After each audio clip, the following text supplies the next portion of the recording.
लुधियाना के सुनील और उसकी बीवी रीटा एक अच्छे और संपन्न परिवार से ताल्लुक रखते थे। एक दिन रीटा की भाभी उसके घर आती है। रीटा, तुझे तो पता है तेरा भाई कुछ नहीं करता, ऊपर से 2 बच्चों की जिम्मेदारी, बेटी भी बड़ी हो गई है। तू तो बुआ है, कुछ मदद कर सकती है तो कर देना। कहाँ पैसे हैं भाभी, बस समझ लो किसी तरह हम लोग भी दिन काट रहे हैं। 2 ही तो कार है और मेरी बेटी भी बड़ी हो रही है। अब उसके लिए कार लेनी है तो 10 लाख का खर्चा तो लग ही जाएगा। तभी वहाँ सुनील आ जाता है। अरे शशि, क्या है, तू हमेशा पैसों के लिए परेशान क्यों रहती है? वैसे क्या जरूरत थी बेटी की शादी इतने बड़े घर में तय करने की? अरे पैसे नहीं थे तो ऐसे ही कर देती कहीं शादी। इतने बड़े होटल में क्यों कर रही है शादी? लेकिन यहाँ तो मामला शादी का है, डेट तय है। दरअसल तेरे भतीजे के पीएफ के पैसे आने हैं, पर उसमें देर हो रही है। जैसे ही पैसे आ जाएंगे मैं तेरे अकाउंट में डलवा दूंगी। ठीक है, हम लोग सोचकर बताएंगे। तभी वहाँ भतीजा आ जाता है। फूफा जी, आप लोग ही मदद कर सकते हैं, वरना तो कैसे काम होगा समझ में ही नहीं आ रहा। मैं वादा करता हूँ जैसे ही पैसे आ जाएंगे मैं आप लोगों को वापस कर दूंगा। हाँ भाई, ठीक है। अब देख भाई, हमारे लड़के तो सारा दिन घर पर पड़े रहते हैं, ना कमाते हैं ना कुछ कमाने की इच्छा रखता है। लेकिन चल, ये ले, कितने पैसे चाहिए? जी 4 लाख रुपए। ठीक है, लेकिन पैसे ध्यान से वक्त पर वापस लौटा देना।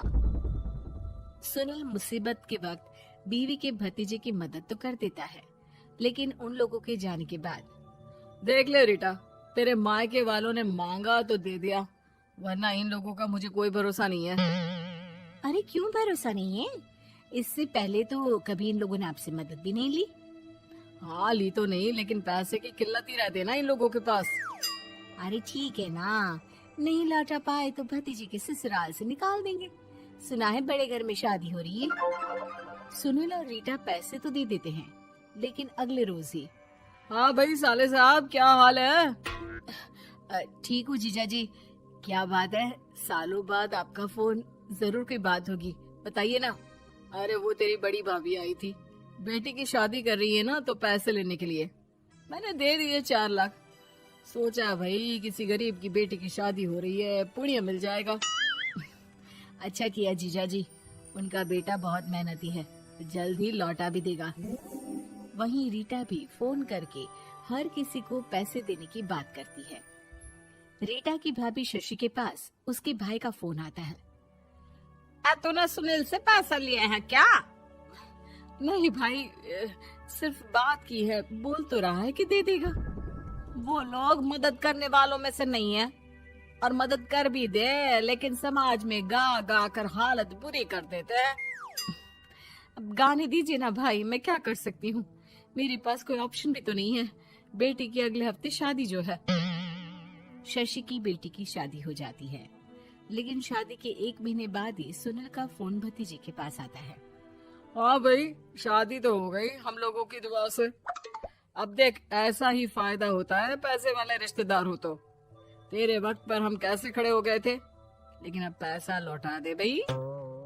जी, मैंने पीएफ के लिए अप्लाई कर दिया था, उसकी नोटिफिकेशंस मैं आपको भी भेज देता हूँ। मुझे लगता है 10 दिन में पैसे आ जाना चाहिए।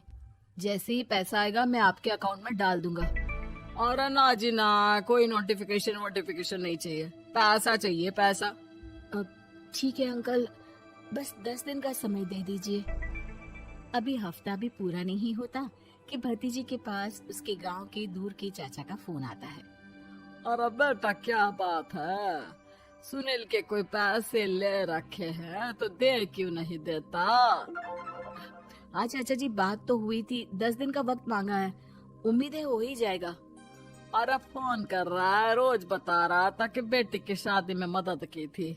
अब क्या है ना, भले ही शादी 10 दिन रोक देते, लेकिन सुनील से मदद नहीं लेनी चाहिए थी।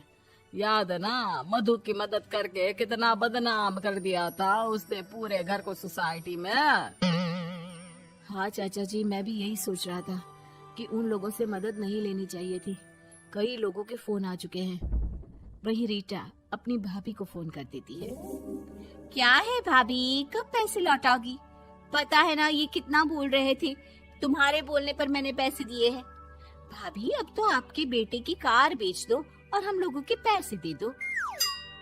अरे लेकिन रीटा, बात तो 3 महीने की हुई थी ना, अभी तो 2 महीने भी नहीं हुए पैसा लिए, थोड़ा तो सब्र करो।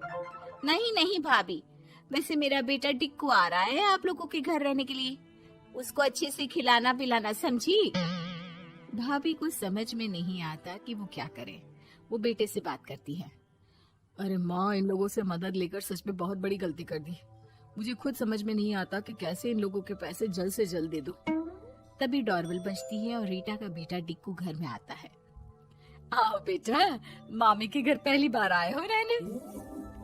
आप पापा बोल रहे थे कि आप लोग पैसे का ब्याज तो दे नहीं पाओगे, तो तब तक मैं यहीं रह लूं। और हाँ, मैं एसी के बिना नहीं सो पाता। आप लोग अपना देख लेना और पैसे जल्दी लौटा देना, क्योंकि मैं थोड़ा जल्दी जाना चाहता हूँ। रीटा का फोन शशि के पास आता है। भाभी, पैसे कब तक दोगे? बेटे की विदाई के बाद शशि के घर का माहौल बिल्कुल बदल जाता है। वो हर वक्त बेटे से उसके पीएफ के पैसे पूछती, और पीएफ यानी कि सरकारी काम।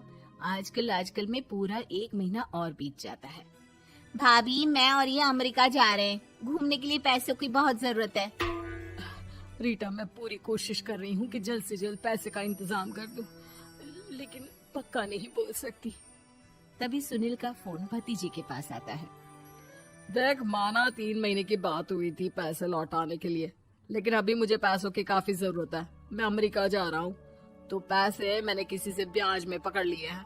तू हर महीने 4 लाख का 20,000 ब्याज डाल देना मेरे अकाउंट में। सुनील फोन रख देता है, लेकिन भतीजा काफी परेशान हो जाता है। वो ऑफिस से शाम को घर आता है कि माँ पूछती है, क्या हुआ बेटा? बेटा माँ को सारी बात बता देता है। माँ भगवान के सामने हाथ जोड़कर खड़ी हो जाती है और रोने लगती है कि तभी बेटे का मोबाइल पर मैसेज बजता है। माँ, पीएफ के पैसे आ गए। और वो ऑनलाइन ही सुनील के पैसे वापस कर देता है। भला हो भगवान का। लेकिन आज एक बात तो समझ में आ गई, मदद हमेशा उन लोगों से लो जो मदद के बदले आपसे मदद में दी गई रकम ही वापस लें, ना कि समाज में आपकी इज्जत।